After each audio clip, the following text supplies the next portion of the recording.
नमस्कार दोस्तों, जीएस वाणी में आप सभी का स्वागत है।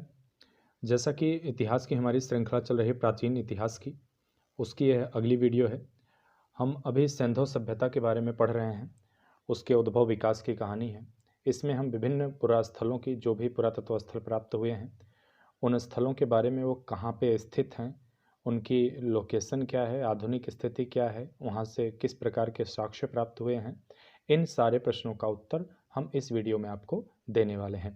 जहाँ तक सवाल है पुरातत्व स्थलों का, जो महत्वपूर्ण है, अति महत्वपूर्ण, उनको तो बताया ही जा रहा है। उसके साथ साथ ऐसे स्थलों के बारे में भी हम बताते चलते हैं जहाँ संभावना नहीं है प्रश्न बनने की, लेकिन आयोग है या कोई परीक्षा है, उसमें अगर पूछा जाता है तो आपके पास किसी भी प्रकार की एक्सक्यूज न रहें या किसी तरह की समस्या न सामने आने पाए।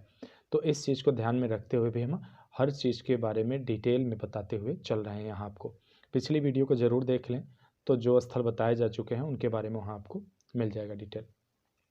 इस वीडियो में देखेंगे धौलावीरा के बारे में। एक स्थल है, इसकी सर्वप्रथम खोज 1967 से 68 के बीच में जेपी जोशी जी द्वारा किया गया था, जबकि इसका व्यापक पैमाने पर उत्खनन का जो कार्य किया गया था वो 1990 से 91 के बीच में आर एस बिष्ट के द्वारा करवाया गया था।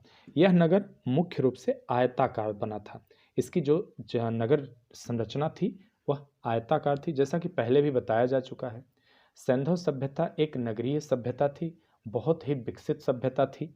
तो इसलिए जो वहाँ के बसावट थी वो बहुत ही नियोजित तरीके से की गई थी, वेल प्लान तरीके से की गई थी।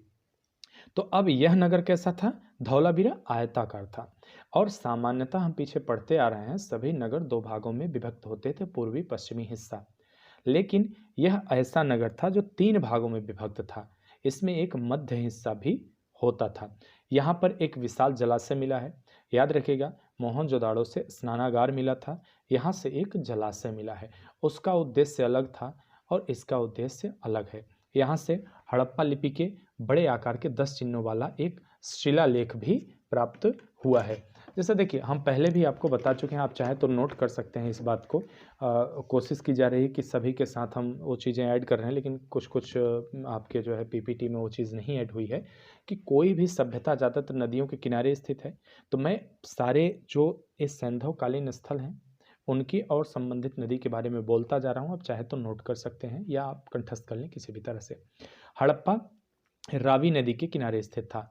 मोहनजोदाड़ो सिंधु नदी के किनारे, कालीबंगा घग्गर नदी के किनारे, लोथल भोगवा नदी के किनारे, रोपड़ सतलज नदी के किनारे, मांडा चेनाब नदी के किनारे जो जम्मू कश्मीर में था, दाइमाबाद महाराष्ट्र था प्रवरा नदी के किनारे, आलमगीरपुर उत्तर प्रदेश में हिंडन नदी के किनारे, सुतगा गेंडोर द्राक्ष में स्थित है, द्राक्ष नदी के किनारे स्थित है, और भगवानपुरा इस सरस्वती नदी के किनारे स्थित है। तो ये नदियों के बारे में बता दिया।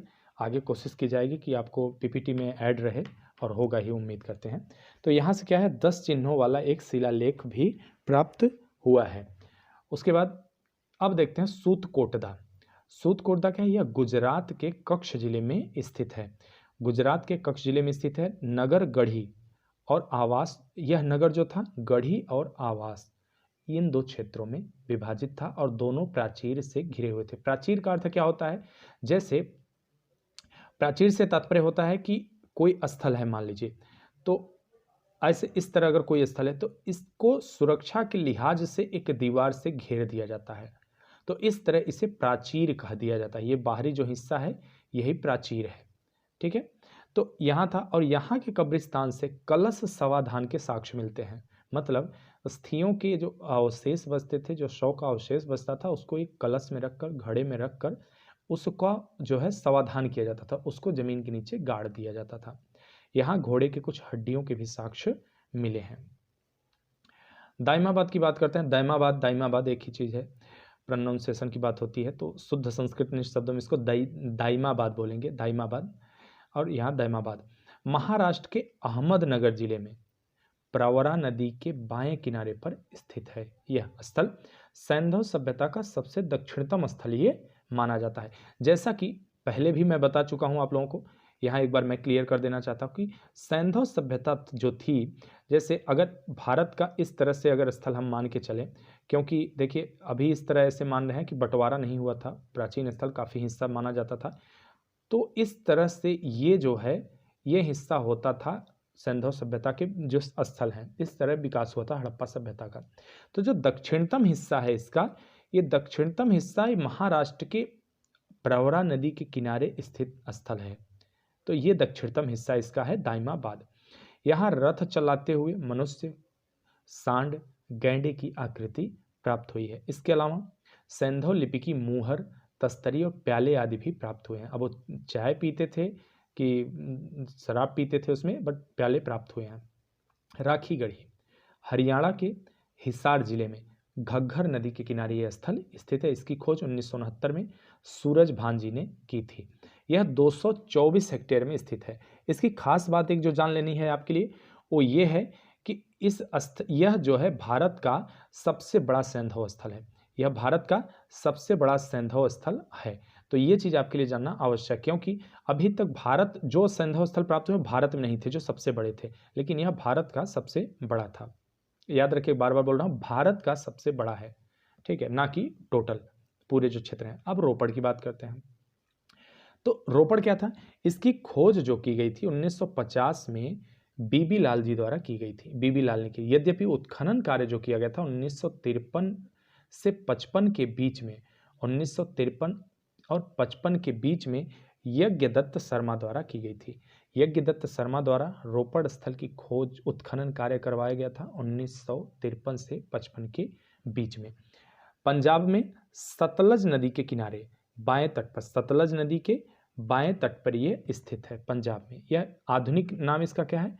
आधुनिक नाम इसका रूपनगर है।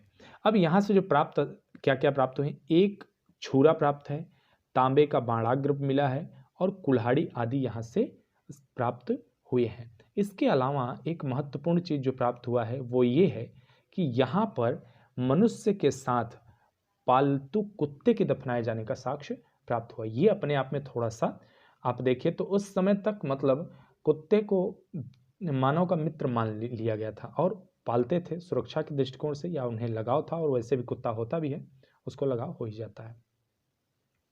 रंगपुर, रंगपुर गुजरात के सौराष्ट्र क्षेत्र में, ये गुजरात का हिस्सा है। अगर आपको मैं एक रफली मैप बना के यहाँ कोशिश करूँ समझाने की, तो जैसे ये आपका गुजरात का हिस्सा हो गया, ठीक है। तो ये जो गुजरात का हिस्सा है आपका, यहाँ पे सौराष्ट्र क्षेत्र है। सौराष्ट्र क्षेत्र में यहाँ पर मादर नदी है, उसके तट पर यह स्थल स्थित है। यहाँ से क्या हुआ? प्राप्त वनस्पति के आधार पे जो यहाँ से वनस्पतियाँ प्राप्त हैं, कहा जा सकता है कि लोग चावल, बाजरा और ज्वार की खेती करते थे। यहाँ के लोग चावल, बाजरा और ज्वार की खेती करते थे। कहाँ से? रंगपुर के। अब आलमगीरपुर देख लेते हैं। आलमगीरपुर कहाँ है? यह उत्तर प्रदेश के मेरठ जिले में हिंडन नदी के किनारे स्थित है। मेरठ में, उत्तर प्रदेश के मेरठ में हिंडन नदी के किनारे स्थित है। यहाँ से प्राप्त कुछ मृदभांडों में जो मृदभांड प्राप्त, मृदभांड का मतलब क्या हुआ? पहले ही बता चुका हूँ, मिट्टी के बर्तन। यहाँ क्या है? मृदभांड में त्रिभुज, मोर, गिलहरी आदि की आकृतियां उकेरी गई हैं इनके बर्तनों पे। तो ये यहाँ खास बात है। इसके अलावा हुलास नामक एक स्थल है। हुलास नामक एक स्थल है और यह स्थल जो है